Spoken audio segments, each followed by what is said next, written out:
Salut tout le monde! Je vous fais une petite vidéo, ça faisait un moment. Je sais que vous les aimez beaucoup, enfin du moins moi je les aime beaucoup. Après vous, je ne sais pas. Il s'agit des Camponotus maculatus.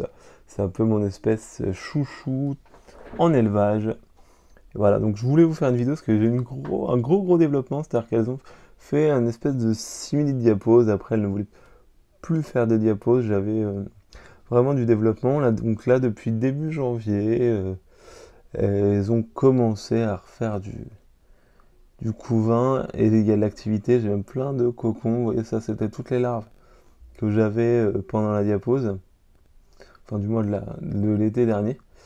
Et là, c'est reparti comme en 40. Donc là, vous pouvez voir qu'il y a du monde. D'ailleurs, ça va me poser problème parce que vous allez voir que le nid, il est quasiment plein. Puisque là, vous voyez, c'est blindé de couvain. Ça, c'est blindé de couvain. Il y en a partout. Vous pouvez avoir des gros majeurs, un truc de fou.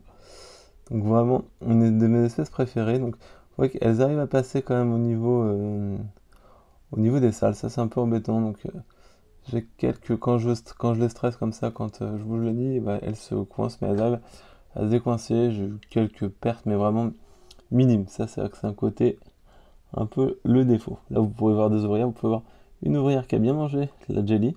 Ça se voit, elle a le ventre doré. On a l'impression qu'elle a mangé une lanterne. Voilà, donc là, il y en a un peu partout. Vous pouvez voir. Ça, c'est vraiment fortement développé. Alors, je vais essayer de vous tourner la cuve, mais à une main, c'est pas évident. Donc là, vous pouvez voir aussi une autre salle avec du couvain. Il y en a partout du couvain. Du couvain, toujours du couvain, toujours du couvain. Il y en a vraiment partout. Idem là. Donc dans toutes les salles, j'ai du couvain, sauf sur les salles avant. Vous allez voir, je vais essayer de déplacer. J'ai fait tomber un mangeoire, c'est pas malin de ma part. Je vais essayer de le remettre en place sans me faire attaquer par des ouvrières, et c'est le cas. Voilà.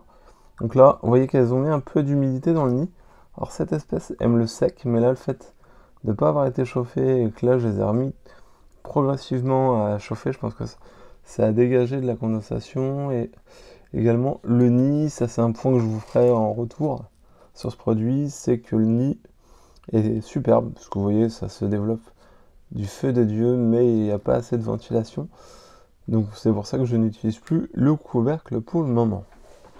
Voilà. Et les dernières salles aussi blindées de couvain, que vous avez pu voir, là il y en a partout. Un beau major. Et on va passer à l'aire de chasse. Donc l'aire de chasse, il y a toujours du monde, voilà, donc là je leur ai donné un petit peu de verre de farine, donc ça y est, il y a toujours de l'activité. Donc là j'estime la population à peu près 3000 ouvrières. Donc le nid, il me l'a rempli. Bon, là, il n'est pas totalement rempli, mais quasiment rempli. Là, en 6 mois, quoi.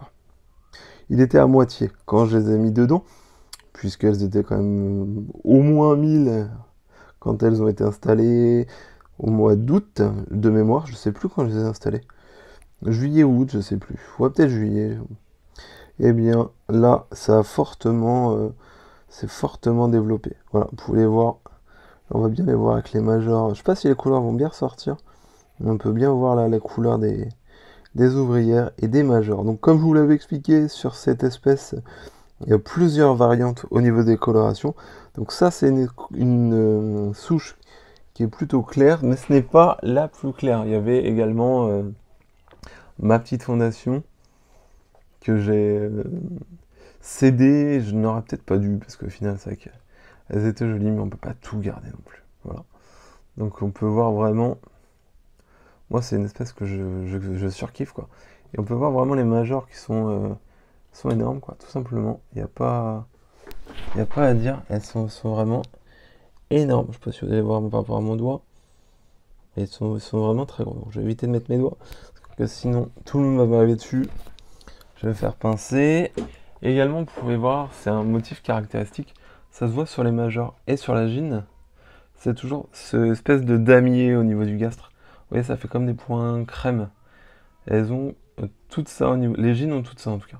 Après ça dépend de... Il y a des variantes plus ou moins foncées, plus ou moins claires, mais ils ont toutes ce petit damier et les majors effectivement ont également cette caractéristique. Chez cette espèce, j'ai pas remarqué de véritables médias à proprement parler. Il y a plusieurs, effectivement, différences de taille d'ouvrières, mais c'est surtout par rapport à l'âge. En fait, plus les ouvrières, plus la colonie vieillit, plus elle produit des ouvrières de grosse taille. Voilà ce que je peux vous dire. Vous voyez les majors, tellement ils sont puissants, et ils arrivent à découper. Là, on peut voir enfin, c'est pas l'hémoglobine, mais c'est un nom des insectes.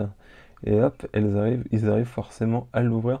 Alors qu'il y a plein d'espèces de fourmis, si vous les donnez comme ça vivantes, elles vont réussir à les tuer, mais elles n'arriveront pas forcément à les ouvrir. Alors que là, les majors, on voit clairement qu'ils sont équipés pour... Les mandibules sont vraiment adaptées pour la chasse, c'est pour démonter des insectes. Voilà. Là, on peut voir que voilà, quoi, ça gère plutôt pas mal. Donc là, il y en a un qui est en mauvaise posture, le pauvre. Alors, je suis désolé, hein, moi je nourris au vivant, je vous l'ai déjà dit depuis le début, hein, ça a toujours été comme ça. Voilà, ça vous donne une idée un petit peu de la manière dont elle procède. Et les mandibules des majors sont quand même assez forts, parce que même chez nous, après ça va pas nous faire grand mal, mais ils arrivent quand même à nous choper, à nous faire des micro-coupures, donc du coup ça fait des petits points de sang, c'est pas toujours évident. Donc là on peut voir que le ver a été attaqué, du coup ça a coulé un petit peu sur le nid, elles sont en train de le manger.